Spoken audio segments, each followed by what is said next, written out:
Welcome to the world's first Straight Talk Solarcast. This is your go-to podcast for answers about solar.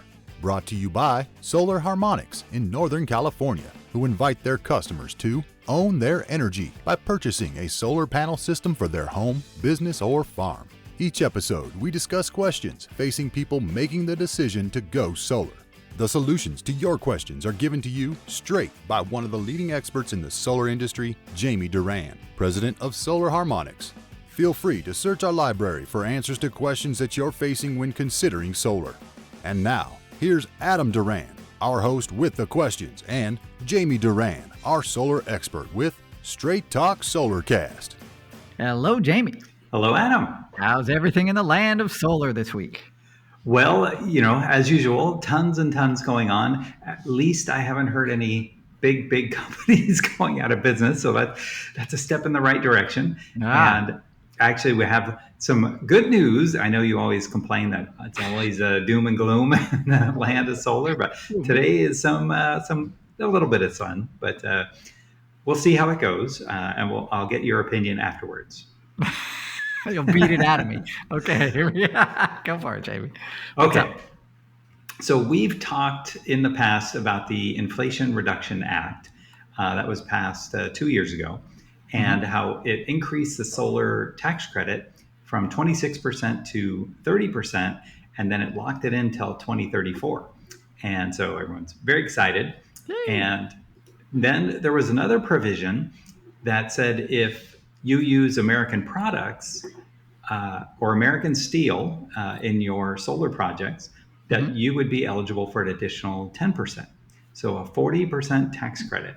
Wow. Yeah, that was woohoo. And then you read you start reading it, you're like, hey, I don't think there's any steel used in solar projects. Very few anyway. So it's generally aluminum. And so we're like, well, good try, but no one can do that. And so then just this last May, a new update to the Inflation Reduction Act was issued.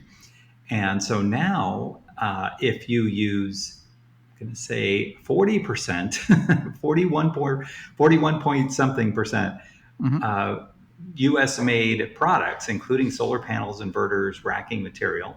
So if the entire system is 100%, and let's just say your solar panels are made in the US, you qualify for this additional 10%. And when I say you, I don't mean you, Adam. I mean commercial projects. So yeah. So it's very complicated, but essentially commercial projects qualify for investment tax credit. So they call it the ITC. And so residential projects qualify for the 30% federal tax credit. So it's a separate incentive for some reason. I don't have an answer why. But basically, solar companies have been really poring over, what does this really mean? If I have a solar panel and the cells are made in China, but then we assemble them in the United States and we put the frame around them that's made in the United States, and all the packaging is the United States, does that qualify? And the answer is no, it doesn't qualify. And so, but as they're pouring through, they're saying, well, what if the solar inverter and the racking are made in the US, or a substantial portion of the components are made in the US, does that qualify? And it turns out, yes, it does qualify. I will say, of course, every disclaimer, we're not tax professionals. Please see every tax situation is different. See your own tax professional. The information that we are getting now in the solar industry is that if you have a commercial project and you use N-phase microinverters, which some of their models are made in the US, and you use iron ridge racking, and some of that racking is made in the US, the combined together, so not even including a solar panel, would qualify for the bonus tax credit. Clear as mud? Yes. All right. So everyone is like, well, okay, so commercially, we could design a system that uses racking from Iron Ridge that qualifies. We can use end-phase microinverters, which typically you don't use on commercial projects because it's one microinverter per solar panel. And the solar panels can be pretty big, and the microinverters are really intended to residential use. So to be worked out, but at least there's a solution.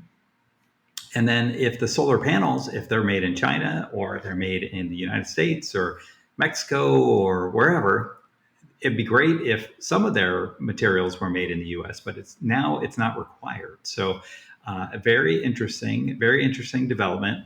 And a lot of solar companies are trying to figure out, all right, well, that's great. And I just did an analysis for a customer we're talking to, 492 kilowatt system in Walnut Creek, California. So a really big building. And they're paying about $31,000 in electricity every month, which makes me want to throw up, but they are. 31,000. Yeah. And so, and we've talked previously about prevailing wage and non-export. We're able to get this project to break even in just over 2 years now. And that's music to the solar ears. That is awesome. Before non-export, meaning that now you're in NEM 3.0. Oh, and it also means that you're in prevailing wage. So those are two really artificial price increases that have just been added on to phase out the solar industry. Well, now we've figured out, as we tend to do, if you set up the inverter, so let's just say with our solar panel system, we can offset 25,000 of that 31,000. That means pretty much every daytime kilowatt hour is being used on site, not being sent back to PG&E for credit. So now we can set the inverters to not send anything back to PG&E, and now we are not obligated to be in the PG&E net energy metering program. It would still be in net energy metering 3.0, but if you're not sending anything back, you're not really concerned about the credit.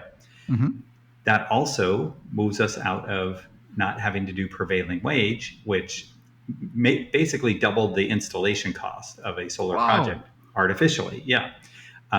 Now, if we're adding in this 10% bonus tax credit, in addition to the 30% tax credit, in addition to the depreciation expense, and in California, we have a 6-year depreciation expense, and then there's a federal one, plus the electricity prices in California are off the charts. In 10 years, they could be looking forward to $60,000 PG&E bills per month for the same electrons, the same kilowatt hour. Wow. So it's now gone from I don't know, we're really not, to what? Just over 2-year break-even period is pretty crazy.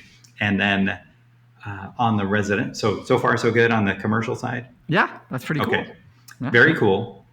For nonprofits, that is unknown. We're saying, well, if since they don't have a tax credit because there's no tax income, do they qualify for a bonus tax credit? In part of the Inflation Reduction Act, they can actually get money back from the government. So the government will write a check for 30% of the project. Now, if we're going to use, the U.S. made products, now can we get them an additional 10%?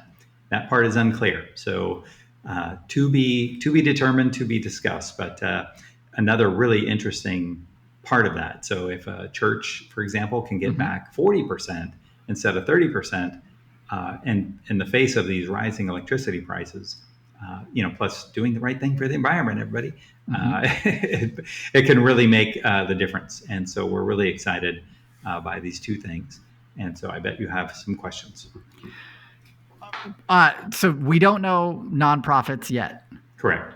And when do you expect there to be some clarification about this?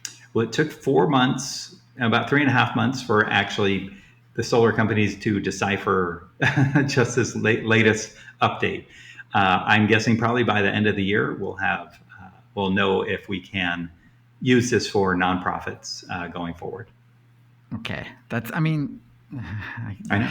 HOAs don't qualify, Adam. So it's real nonprofits, not for profit. But it's pretty nice, and it'll still make sense whether it's 40% or 30%. But 10% on a $2 million project is $200,000. $200,000. So that's a significant amount. So we like that. We like this direction, and we're gonna keep investigating, keep discussing it. Next week, I'll talk more about on the residential side. This does not apply, of course, for some crazy reason, but hopefully it will. And as more solar manufacturers are just figuring out, oh wow, that can really bump up our profits and our ability to sell more in the United States, and specifically California is where they want to sell.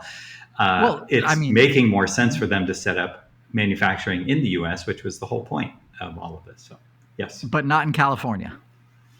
California, every single one of them said that's just a tip of the iceberg of what it costs to set up something in California, when you could set it up in Tennessee or Georgia or Mississippi and not be subject to California. Nice. Yep. Wonderful. All right, we're gonna wrap it up there. Yep. Thank you. All right. And thank you for taking another few minutes out of your week to learn a little bit more about solar. We would truly appreciate it. If you have a question for Jamie for an upcoming episode, you can go to our Facebook page, Straight Talk Solarcast, and send us a message through there. If you'd like to see if your question has already been answered, you're a little self-motivated, we like that too. Go to solarharmonics.com. Click on the podcast link at the top of the page, and you'll be taken to a library of our past episodes, which you can search through to your heart's content. Jamie's been doing this podcast for 7-8 years now. The original Straight Talk Solarcast, our first and only one in existence. Good job, Jamie. That's awesome. If you would be so kind as to give us a 5-star review wherever you heard this podcast, we'd truly appreciate that as well. Until next time, everyone. See you. That's all for now. Thank you for listening to this episode of Straight Talk Solarcast with solar expert Jamie Duran. Join us each week for more answers to your solar questions. Speaking of questions, got some? Email us at solarcast@solarharmonics.com, and we'll be sure to give you an answer in an upcoming episode. This episode of Straight Talk Solarcast is brought to you by Solar Harmonics, the leading solar energy developer in Northern California, who invite you to own your energy.